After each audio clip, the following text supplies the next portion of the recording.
Hello students, our next topic is consequences of excessive mining and uses of coal and petroleum. In previous lecture we have already studied about the petroleum. In petroleum we discuss about composition of petroleum, how is petroleum formed, mining of petroleum, refining of petroleum, and the next topic we have studies natural gas and compressed natural gas. In this topic we have discussed about the natural gas, uses of natural gas, and compressed natural gas, that means CNG. Now we will discuss next topic. अब देखिए, ज़्यादा से ज़्यादा अगर हम mining करेंगे कोल या petroleum की, तो उसके जो कॉन्सिक्वेंसेस हैं, मतलब उसके डिसएडवांटेजेस क्या क्या होंगे. ठीक है, coal and petroleum both are exhaustible, दोनों क्या हैं, एग्जॉस्टिबल रिसोर्सेज हैं. ठीक है, मतलब नॉन रिन्यूएबल हैं. ठीक है, sources of energy. So excessive mining of and use of coal and petroleum would lead to the following. तो अगर हम ज़्यादा से ज़्यादा एक्सेसिव माइनिंग करेंगे तो क्या होगा, नीचे दे रखिए. फर्स्ट क्या है, देखिए, both the important sources of energy will get exhausted in near future. This will cause energy crisis. मतलब अगर हम इनका इसी तरह से एग्जॉस्ट करेंगे, मतलब इसी तरह से हम इनको माइनिंग करेंगे, इनको निकालते रहेंगे, तो फ्यूचर में ये सभी के सभी क्या हो जाएंगे, ख़त्म हो जाएंगे. क्योंकि हमने पढ़ा था अभी कि जब फॉर्मेशन में हमने ये किया था कि इनको बनने में बिलियंस ईयर्स लग जाते हैं. 200 से 250 साल लग जाते हैं. ठीक है, तो हम इनको यूज़ मतलब करते रह रहे हैं और ये बनने में इतना टाइम लग रहा है, तो जो हमारी फ्यूचर है, आगे की जनरेशन है, वो इसका यूज़ नहीं कर पाएगी, जिसकी वजह से जो एनर्जी है, सोर्सेज ऑफ एनर्जी है दोनों, तो एनर्जी की सोर्सेज में क्या हो जाएगी, कमी बढ़ जाएगी. Coil is mind from underground coil deposit. जो कॉयल है वो हम कहाँ से निकालते हैं, अंडरग्राउंड से. एक कॉयल का डिपॉजिट होता है. ठीक है, अब देखिए, excessive mining of coal will create a large hollow space inside the earth. अब देखिए, अब जैसे हम कॉयल की माइनिंग करेंगे तो अंदर की जो अर्थ क्रस्ट है उसको हम क्या करते हैं, खोदने लगते हैं. ठीक है, जिसकी वजह से अगर हम एक्सेसिव माइनिंग करेंगे, मतलब ज़्यादा से ज़्यादा अगर हम कॉयल को निकालने की जो प्रोसेस है वो हम लगातार जारी रखेंगे, तो अर्थ के अंदर क्या आ जाएगा, एक हॉलो स्पेस बन जाएगा, एक छेद बन जाएगा. ठीक है, जिसकी वजह से जो ऊपर की जमीन है, लैंड है, वो क्या हो जाएगी, कोलैप्स हो जाएगी, मतलब वो नीचे धंस जाएगी, और जिसकी वजह से अर्थक्वेक भी आ सकता है. Petroleum occurs at much greater depth inside the earth. It is pumped out with the help of powerful pumps. The mining of petroleum will create hollow space deep inside the earth. This might lead to minor major earthquake. Same as it is petroleum के उसमें है. Petroleum भी कहाँ मिलता है, बिल्कुल अंदर मिलता है, रॉक्स के बीच में. अगर हम इसी तरह से माइनिंग करते रहेंगे तो क्या आ जाएगा, वहाँ पर भी क्या हो जाएगा, एक हॉलो स्पेस बन जाएगा. ठीक है, जगह खाली रह जाएगी, तो उसको भरने के लिए जो जमीन है वो इधर उधर तो होएगी, जिसकी वजह से अर्थक्वेक आने के चांसेस बढ़ जाते हैं. आगे देखिए, coal and petroleum. Petrol, diesel, kerosene, etc. on burning produce carbon dioxide, CO2, carbon monoxide, CO, oxides of nitrogen and sulfur, vapor of unburnt carbon, hydrocarbon and smoke.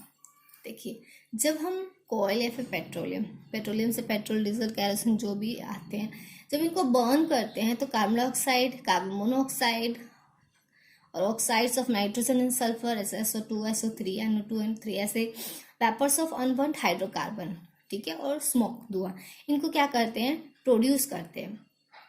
अब इनको प्रोड्यूस करेंगे तो ये क्या आएगा, ये जो सारे के सारे गैसेस हैं, ये हमारे एनवायरनमेंट के लिए क्या है, हार्मफुल है.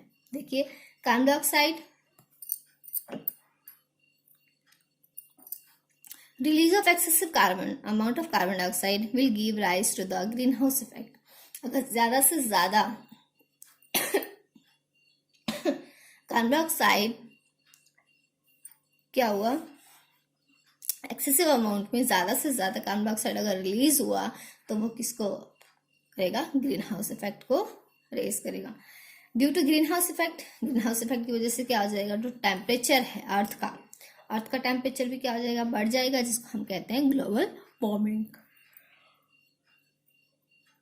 And the polar ice will melt, और जिसकी वजह से क्या हो जाएगा, जो पोलर आइस है मतलब जो बर्फ के बड़े बड़े पहाड़ हैं वो क्या हो जाएंगे, पिघलना स्टार्ट हो जाएंगे।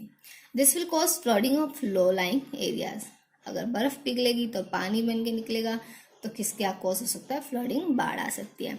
The rise in temperature on the earth will affect monsoon and pattern of crop cultivation.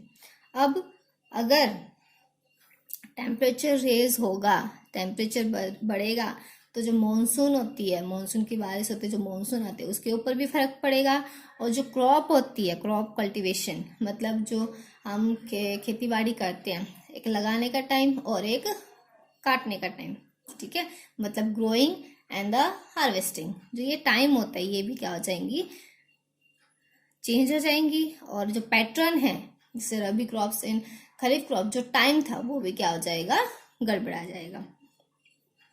Next carbon monoxide is highly poisonous gas. मैंने पहले बताया था जो कार्बन मोनोऑक्साइड है वो कार्बन डाइऑक्साइड से भी ज्यादा जहरीली गैस है, पॉइजनस गैस है। When inhale it combines with haemoglobin, जब हम कार्बन मोनोऑक्साइड्स को लेते हैं तो ये क्या होता है, हमारे खून में जो हीमोग्लोबिन है उसके साथ क्या हो जाती है, कंबाइन हो जाती है। As a result haemoglobin can not carry oxygen to the body tissue, जिसकी वजह से जो हेमोग्लोबिन है, ठीक है, वो ऑक्सीजन को कैरी नहीं कर पाता क्योंकि उसके अंदर तो ऑलरेडी CO है। This cause deficiency of oxygen in the body leading to suffocation and even death, जिसकी वजह से क्या हो जाता है, जो बॉडी में ऑक्सीजन कंप्लीटली फ्लो नहीं कर पाता, जिसकी वजह से ऑक्सीजन की कमी हो जाती है और सफोकेशन, और इसके कारण इवन डेथ भी हो सकती है, ठीक है। तो ये सारे इसके सारे क्या थे, कॉन्सिक्वेंसेस थे।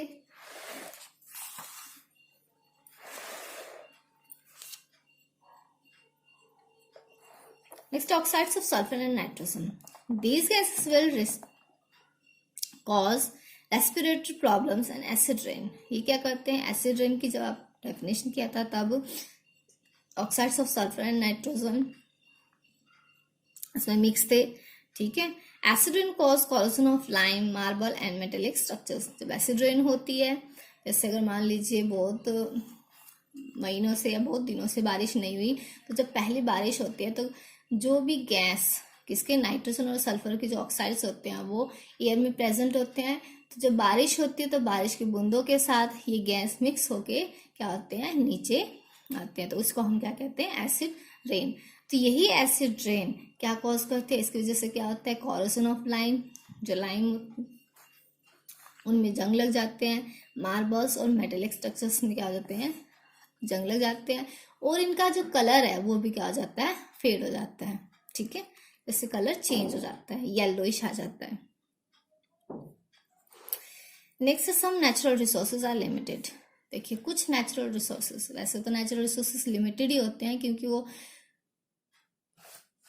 एग्जॉस्टिबल होते हैं। Coal and petroleum are fossil fuels, ये फॉसिल फ्यूल्स हैं, these are formed in nature by slow process inside the earth, ये नेचर के द्वारा फॉर्म बनाया जाता है, ठीक है, और किस प्रोसेस में, बहुत ज्यादा स्लो प्रोसेस होती है अर्थ के अंदर। It conserve at a rate faster than the rate while these are form in nature, this will exhaust very soon. As per present estimate, the existing petroleum reserve might get exhausted in the next 50 years. अब देखिए, अगर deposit might last for another 150 to 200 years, this will lead to the energy crisis. इसमें क्या बोला, देखिए इनको बनने के लिए जितना टाइम लगता है, ठीक है, जैसे 150 से 200 ईयर्स, मिलियंस ईयर्स लगते हैं, हमने पढ़ा था formation of coil and formation of petroleum में। इनको बनने में, प्रिपेयर होने में जितना टाइम लगता है उससे कम टाइम हमें इनको लगता है क्या करने में, एग्जॉस्ट करने में। मतलब जो प्रोसेस है इनकी फॉर्मेशन की वो क्या है, बहुत स्लो है, और माइनिंग की प्रोसेस मतलब एग्जॉस्टेड की प्रोसेस जो ह्यूमन द्वारा की जाती है, इंसानों द्वारा, वो क्या है, बहुत ज्यादा फास्ट है। अगर ये बैलेंस नहीं हुआ, ठीक है। अगर ये बैलेंस नहीं हुआ तो फ्यूचर में जो एनर्जी रिसोर्सेज है, नेचुरल रिसोर्सेज है, उनकी क्या हो जाएगी, कमी पड़ जाएगी, जिसके तहत जो हमारी नेक्स्ट जनरेशन है या फिर नेक्स्ट से नेक्स्ट जनरेशन है वो इनका यूज नहीं कर पाएगी। क्यों? क्योंकि हम इनको एग्जॉस्ट कर रहे हैं, इनको मतलब ज्यादा से ज्यादा निकाल रहे हैं, ज्यादा से ज्यादा माइनिंग कर रहे हैं इनकी, तो वो बनेगा ही नहीं। जो बनने की प्रोसेस है वो तो स्लो है इनकी, तो नेक्स्ट जनरेशन या नेक्स्ट जनरेशन में मे बी ये ना बन पाए, जिसकी वजह से वो यूज करने से रह जाएंगे। ठीक है, this would therefore we must take proper step to conserve the natural resources. The Petroleum Conservation Research Association has given the following suggestion to save petroleum for future generation. PCR ने एक suggestion दिया है कि petrol को हम कैसे बचा सकते हैं। ठीक है, नेक्स्ट जनरेशन के लिए drive at constant and moderate speed, do not use accelerator quite often, switch off the engine at traffic lights or when you have to wait for someone, maintain correct tire pressure and get your vehicle serviced at regular interval। ये क्या है, कुछ suggestion है, ये किसके लिए है, जिससे कि हम पेट्रोलियम का यूज जो है इनमें इनके थ्रू से कम हो सकता है। ठीक है, इसी के तहत हमारा चैप्टर खत्म होता है। तो आपने क्या करना है, आज पूरा चैप्टर दोबारा से रिवाइज करना है। ठीक है,